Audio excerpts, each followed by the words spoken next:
नमस्ते, मेरा नाम रुकमा है। आज मैं इस अपनी गांठ को लेकर सर से मिली हूँ। काफ़ी सालों से मैं इसको लेके चल रही हूँ। ये पहले छोटी थी और बाद में धीरे धीरे बढ़ती रही। जिम्मेदारियों को लेकर मैं इससे छुटकारा नहीं पा पाई। अभी अपने परिवार की सपोर्ट से और मेरे हस्बैंड की सपोर्ट से यहाँ आई हूँ। डॉक्टर लुबेश गोयल सर से मिली हूँ इंडस हॉस्पिटल में।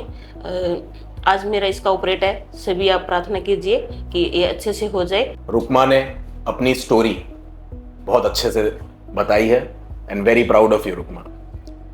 नमस्कार, मेरा नाम डॉक्टर लुबेश गोयल है। जैसा अपन सभी देख पा रहे हैं, शरीर के एक बहुत ही अहम हिस्से पे ये गांठ है। इस गांठ का पूरा एनालिसिस करने के बाद हम आज के दिन तक पहुंचे हैं।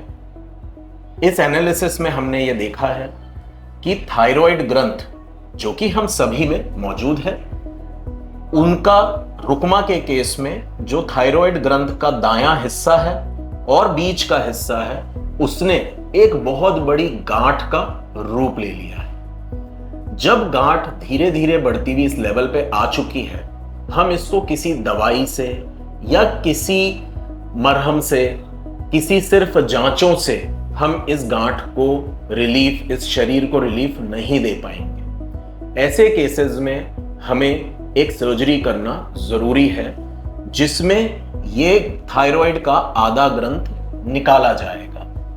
सर्जरी छोटी हो या बड़ी, मरीज की सेफ्टी एक डॉक्टर के लिए सबसे आवश्यक रहती है।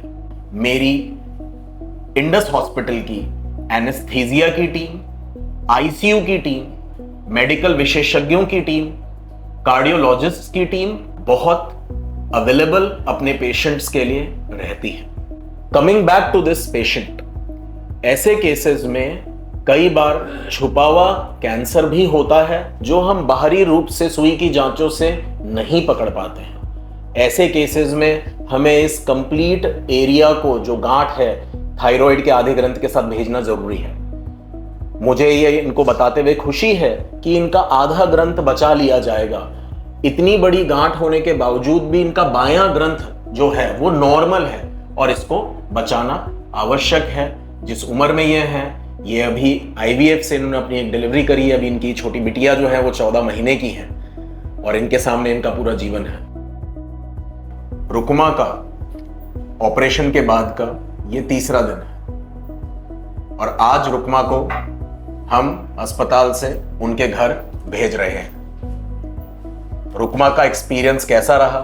एक बड़ी सर्जरी जिसमें एक बहुत ही बड़ी गांठ को गले से निकाला गया है।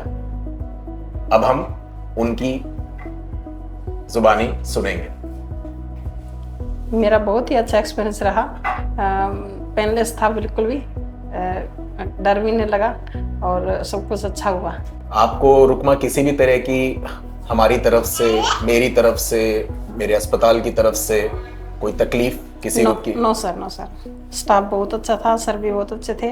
टाइम से सब कुछ हुआ, केयर हुआ, अच्छा था सब कुछ। रुकमा, सबसे आवश्यक ऐसे ऑपरेशंस में, जैसा हमने पहले डिस्कस किया था, वो अपनी आवाज, सांस लेने की क्षमता, ये बहुत इंपॉर्टेंट होती है। तो क्या आपको ऑपरेशन के पहले और आज ऑपरेशन के बाद में क्या आपको कोई आपकी आवाज में बदली लगता है? नो नो नो, कुछ भी नहीं। जैसे मैं पहले नॉर्मल बोल रही थी वैसे ही अभी बोल रही हूँ। सांस में भी वैसे ही है, आराम से जैसे पहले ले रही थी वैसे ही अभी ले रही हूँ। क्या आपको खाने पीने में कोई दिक्कत? No no sir. क्या आप घूम फिर पा रही हैं? हाँ जी सर, आराम से। मैं दूसरे दिन से वॉक कर रही हूँ अच्छे से। Thank you. सो रुकमा के केस में जो ये गांठ इतनी बड़ी थी कि ये हमारे चेस्ट के इनलेट के ऊपरी हिस्से तक चली गई थी और इस गांठ को निकालते वक्त हम सभी नसों को रिस्पेक्ट करते हैं जिससे आवाज के यंत्रों को सुरक्षित रखा जा सके और साथ ही साथ कैल्शियम के मेटाबॉलिज्म के लिए, कैल्शियम को खून में नॉर्मल रेंज में रखने के लिए जो ग्रंथ काम में आते हैं, जिनको पैराथायरॉइड ग्लैंड्स बोलते हैं, उनको भी उनकी पूरी खून की सप्लाई को सेव किया गया है। ये सारी जानकारी देते हुए मुझे पर्सनल लेवल पे मेरी पूरी टीम के साथ मुझे बहुत खुशी है। Thank you so much. All the very best.